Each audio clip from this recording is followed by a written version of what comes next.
Hey everyone, welcome back. Today we're going on a deep dive into myths and legends. Ooh, exciting. It is, but specifically the myth of the phoenix. Oh, right, yeah. That fiery bird that bursts into flames and is reborn, from its own ashes. Right, yeah. We're exploring excerpts from a book by Nick Drumballis called The Phoenix. Okay, interesting. And I know what you're thinking.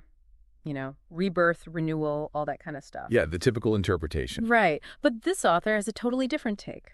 Really? Yeah, he connects the phoenix to something you might not expect. Let me guess.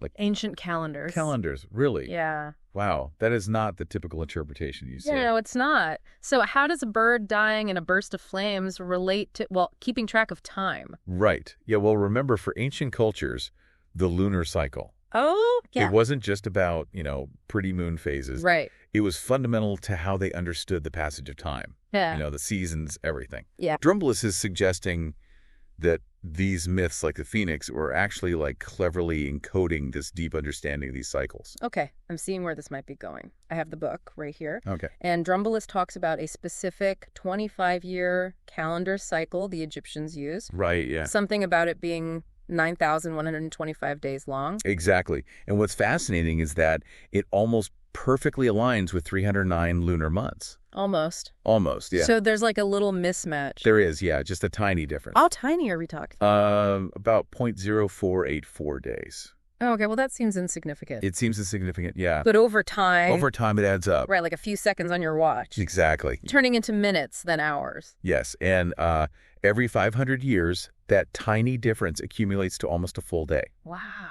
It throws the solar calendar out of sync with the moon. Okay, so this is where he brings in the phoenix. This is where it gets interesting. Yeah, this is where the phoenix comes in. So hold on. Is he saying the phoenix is like a reset button for the calendar? That's the core of his theory. Oh, wow. That the myth isn't just about death and rebirth generally. It's specifically about this cyclical need to realign the solar and lunar calendars. Wow, okay. The phoenix is dramatic death and rebirth. Right. It's symbolic of that adjustment. It's like a secret code. Yes, It's exactly. embedded in myth. And there's more. Really? Yeah. Drumballis points out that Herodotus, Okay. the ancient Greek historian, Right. described the phoenix as coming from Arabia, Arabia, okay. the east, where the sun rises. Yeah. But a lunar month also ends in the east. Wait, what? How does a lunar month end in the east? Think about the phases of the moon. Okay. A new lunar cycle starts as a thin crescent in the western sky. Right. As it waxes and wanes, it moves eastward across the sky. Oh, okay. And then finally, at the end of its 29.5-day cycle, Yeah. it disappears in the east. So the phoenix coming from the east could be referencing the end of a lunar month, not just the sunrise. Exactly. That's pretty clever. Yeah. And it just reinforces this idea that the myth is intricately tied to these lunar cycles. Okay. It adds another layer to his argument. Yeah. And he goes on and on about the mathematical precision of it all. Real? He lays out specific calculations and everything. Oh, wow. Okay, and get this. He claims that this isn't just unique to the Egyptians. Right. He suggests that this same lunar-based system can be found in myths from all over the world. Yeah. It's a bold claim, but... It is, like a global network of secret calendar keepers. Right. But before we get too carried away with Drumballis, we should acknowledge that this is just one interpretation. Right, of course. Other scholars have very different ideas about what the phoenix symbolizes. Right. Okay, well, let's get some other perspectives on this, and I'm curious to see how they compare. Okay, sounds good. First up, we have Ernest Alfred Wallace Budge. Okay. His focus seems to be more on the Egyptian context. Right. Well, Budge really emphasizes the Bennu bird, Okay. which is the Egyptian counterpart to the phoenix. Okay. He links the Bennu very closely to Ra, the sun god, Mm-hmm. and Osiris, the god of the underworld. So he's not seeing a calendar connection here. Not really. Okay. For him, the phoenix symbolizes the sun's daily renewal and the cyclical nature of life and death. All right. Okay. Much more of a straightforward religious interpretation. Okay. Interesting contrast. Now, what about Harold Bailey? Okay. He brings in a rather unexpected connection. Palm trees. Yeah, Bailey's take is more symbolic. Okay. He focused on the palm tree as representing fire because it's evergreen. Yeah, okay. It never seemed to change its leaves. Right. And then he linked that to the phoenix, Okay. suggesting that it represented the eternal flame of life. Okay. I'm not sure I entirely follow that logic, but it's Yeah. definitely a different approach. It is, yeah. What about Stith Thompson? Thompson. Yeah, his view seems to be more generalized. Right, well, Thompson was a folklorist. So he viewed the phoenix as a widespread motif in mythology. He saw it as this symbol of renewal, even connecting it to, specific time periods. Okay. Like the idea that it renews its youth every 1,000 years. So for Thompson, it's more about a universal symbol Exactly. than something tied to a specific culture or calendar. Yeah, he was more interested in how this motif appeared across different cultures and time periods. Okay. All right. Let's consider Joseph Campbell, Yep. a prominent figure in the world of mythology. Right. What does he make of the phoenix? Well, Campbell's famous for his work on the monomyth, Right. the hero's journey. Right, of course. So naturally, he saw the phoenix as representing that cyclical journey. Okay. The hero faces death and returns transformed. So more about overcoming challenges and achieving spiritual growth. Yeah, that's the essence of it. Okay. He saw the phoenix as this symbol of that universal human struggle and the potential for transformation through facing adversity. Intriguing. Now, Mircea Eliade, another prominent scholar, seems to have a more ritual-focused interpretation. Right. Eliade was fascinated by the sacred and the profane. Okay. He believed that myths and rituals allowed people to connect with sacred events. Okay. So for him, the phoenix could be a way to experience that sacred renewal, to participate in it through the myth. Okay, so a more spiritual connection then. Yes. He emphasized the experiential aspect of mythology, Okay. the way it connects us to something larger than ourselves. Okay, again, a different lens compared to Drombolis's focus on the mechanics of timekeeping. Right. Okay.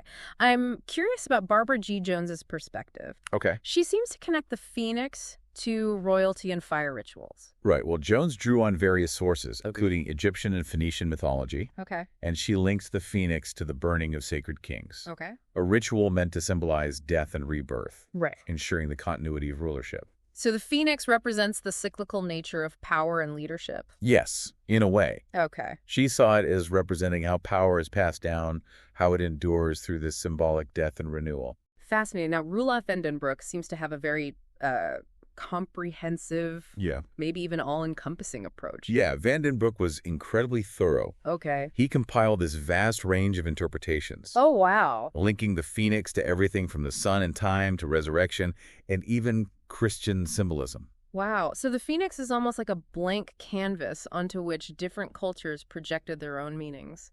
You could say that. Okay. He acknowledged the diverse, sometimes contradictory ways that the phoenix has been understood throughout history. Okay, last but not least, we have Edwin Charles Krupp, Okay. who brings in the concept of the Sothic cycle. Sothic cycle. What exactly is that? Okay, well, the Sothic cycle is a period of about 1,461 years. Okay. That marks the time it takes for the heliacal rising of Sirius, the dog star, Okay. to align with the Egyptian calendar. Right. Krupp, who's an archaeoastronomer, Right. suggested that the phoenix myth might be connected to this vast astronomical cycle. So he's leaning towards a calendar connection like Brumbalist, Cycle. but with a different cycle. Yeah, with a different cycle. Okay. He saw the phoenix as potentially representing the immense cycles of time observed by the ancient Egyptians. Wow. Okay. We've gone from rebirth to palm trees to sacred kings to astronomical cycles. It's a lot. It is a lot. And it really highlights how a single myth can be interpreted in so many ways. Yeah, right. And what's striking is that Drombolis's focus on that 500-year cycle Right. and its link to the lunar calendar is quite unique. It is, yeah. And it definitely makes you wonder if we're overlooking other hidden meanings in these ancient myths. It really does. Maybe there's more to these stories than meets the eye. That's a great point. We've only scratched the surface of Drombolis's theory. Okay. Let's dive a bit deeper into its implications and see where it takes us. All right, sounds good. Yeah, it really does make you think. It does. And, Drombolis takes his theory even further. Uh-uh. He suggests this understanding of lunar cycles and timekeeping might be hidden in other ancient texts as well. Like what? Like some biblical story. Biblical stories. Wow, that's a pretty bold claim. It is. Does he give any specific examples? He doesn't get into specifics in the excerpts that we have, Okay. but he does mention it in passing. It's definitely a provocative idea. It is. Maybe we're approaching these ancient texts with too much of a modern lens Right, yeah. and missing some deeper layers of meaning. It's like we're looking at a tapestry, but only focusing on a few threads. Right, exactly. And not seeing the full picture. Yeah, but if this connection to lunar calendars was so important, why not just be upfront about it? Right. Why hide it in these myths and stories? That's a great question. Drumbalist suggests it was a way of preserving this knowledge for a select group. Okay. You know, those who understood the language of numbers and astronomy. So almost like a secret code. Yeah, like a secret code. Embedded within the myths, only accessible to those who knew how to decode it. Exactly. Like a secret society of timekeepers passing down their knowledge through storytelling. Right. It makes these myths even more fascinating. It does. It's like they're puzzles waiting to be solved, and the answers could change how we understand the past. You know what I find most compelling about Drumbalist's theory is that it elevates myths beyond just entertaining stories. Oh, absolutely. It suggests they were a way to encode and transmit, real knowledge about the world. Yeah, they become these repositories of cultural and scientific observations. Right. They're offering us a glimpse into how ancient people understood their place in the cosmos. It's like we're connecting with our ancestors on an intellectual level, trying to decipher the messages that they encoded in these stories. And the fact that we're still trying to figure it all out thousands of years later speaks to the enduring power of these narratives. It makes you wonder what other secrets might be hidden in plain sight, within the myths and stories that we've inherited. Absolutely. And it reminds us to approach these ancient texts with a sense of curiosity and humility, knowing that there's always more to learn and discover. Okay, so we've explored Drumbalist's theory in depth, considered some contrasting interpretations of the Phoenix myth, Yes. and even touched on the broader implications for understanding other ancient texts. What strikes me as particularly fascinating is how this theory challenges our assumptions about the nature of myth itself. Right. It moves beyond that simple notion of myth as just a story. Right. And presents it as a potential vehicle for complex knowledge and sophisticated ideas. Precisely. Yeah, it suggests that myths might be more than just fanciful tales. Right. They might be these intricate repositories of observation wisdom and cultural memory. And that makes them even more worthy of our attention and study. Without a doubt. After all, who knows what other secrets might be hidden within the stories we tell and the myths we inherit? That's a great question to ponder. And it's a reminder that our understanding of the past is constantly evolving. Absolutely. New discoveries and interpretations can challenge our existing views and open up exciting new avenues of exploration. Yeah, it's a process of continual discovery. And that's what makes this field so captivating. Wow. There's always something new to learn, something new to uncover. Well said. And on that note, I think it's time to wrap up this deep dive into the fascinating and multi-layered world of the Phoenix myth. So we've really gone deep, haven't we? This whole deep dive into the myth of the Phoenix. Yeah, we have. I mean, we started with this image of a bird reborn from flames. Right. But we ended up talking about ancient calendars, hidden codes, the very nature of myth. It's amazing how one myth can lead to so many interpretations. Yeah, and so many questions. Yes. I'm thinking about all these myths and legends I've heard. Right. From Greek mythology to, ancient Egyptian tales. Yeah. I'm seeing them all in a new light now. It is pretty fascinating. It is. And it really just, Like, what other layers of meaning are hidden there? Exactly, yeah. So as we wrap up, this exploration of the Phoenix and this potential connection to these ancient lunar calendars, what's the key takeaway? What do you hope our listeners will, walk away with? Well, I think the most important takeaway is this. Okay. Don't just take these ancient myths at face value. Right. They often operate on, multiple levels. Right. Blending storytelling, cultural insights. Yeah. And perhaps even, scientific observations. It's like they're whispering secrets across, the millennia. Exactly. Waiting for us to decipher these hidden messages. Yeah. And, the theory that we've been discussing today with its focus on, the lunar calendar and the cyclical nature of time. Yeah.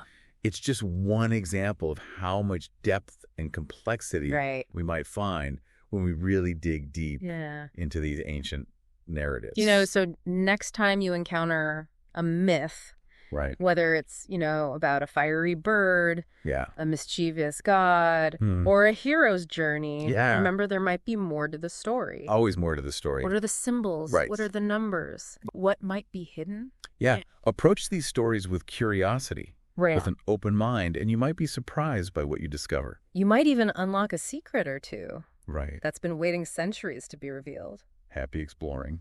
Well, that about wraps it up for this episode of The Deep Dive. Yeah. So until next time, keep exploring those ancient myths and legends. And keep asking questions. We'll see you on our next Deep Dive.